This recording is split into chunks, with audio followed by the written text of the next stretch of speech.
ఆంధ్రప్రదేశ్లో శ్రీకాళహస్తి నియోజకవర్గంలో జనసేన ఇన్ఛార్జిగా ఉన్న వినూత మరియు ఆమె భర్త కోట చంద్రబాబు వీళ్ళిద్దరూ కూడా బేసికల్గా వీళ్ళ ప్రొఫెషన్ ఒకసారి మనం చూసినట్టయితే బ్యాక్గ్రౌండ్ వీళ్ళు ఎన్ఆర్ఐస్ అంటే యుఎస్లో సాఫ్ట్వేర్ ప్రొఫెషనల్స్గా బాగా సెటిల్ అయిన దంపతులు వీళ్ళు. తర్వాత జనసేన పార్టీ విధానాలకి ఆకర్షితులై శ్రీకాళహస్తి వాపసు వచ్చేసి జనసేన పార్టీలో ఇద్దరు కూడా జాయిన్ అవ్వటం జరిగింది.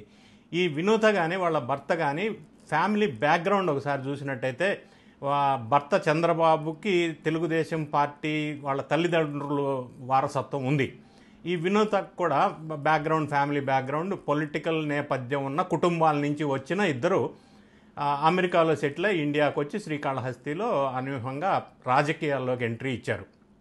జనసేన ఆకర్షితులు అవటం వల్ల 2017 ఆ ప్రాంతంలో జనసేనలో జాయిన్ అయ్యారు. తర్వాత 2019 ఎలక్షన్లో జనసేన పార్టీ నుంచి శ్రీకాళహస్తి ఎమ్మెల్యేగా కోట వినూత పోటీ చేయటం ఓడిపోవటం జరిగింది. అయినప్పటికీ అప్పటి నుంచి ఇప్పటి వరకు కంటిన్యూ జనసేన పార్టీనే అంటి పెట్టుకొని ఈ దంపతులు శ్రీకాళహస్తిలో రాజకీయాలు ఉన్నారు.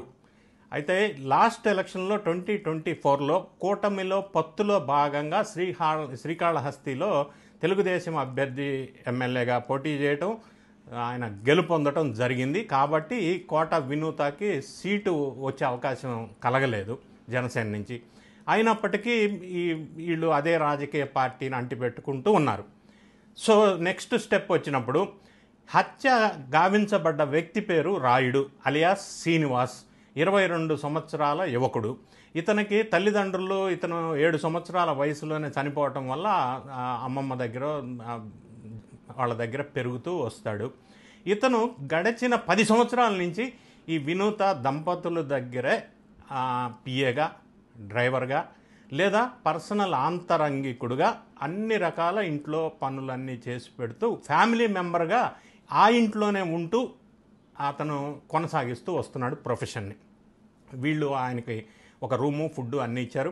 నెలకి 9,000 రూపాయలు జీతంగా చెప్పబడుతుంది. ఈయనకి 10 సంవత్సరాల నుంచి ఒక ఫ్యామిలీ మెంబర్గా కలిసిపోయినా ఈ రాయుడు పిఏ కావచ్చు, డ్రైవర్ కావచ్చు, ఏదేమైనా కుటుంబ సభ్యుడిగా ఉన్న ఇతన్ని వినూత దంపతులు ఎందుకు హత్య చేశారు, ఏ పరిస్థితులు వాళ్ళని హత్యకి ప్రేరేపించినాయి అనేది ఆశ్చర్యకరమైన అంశం.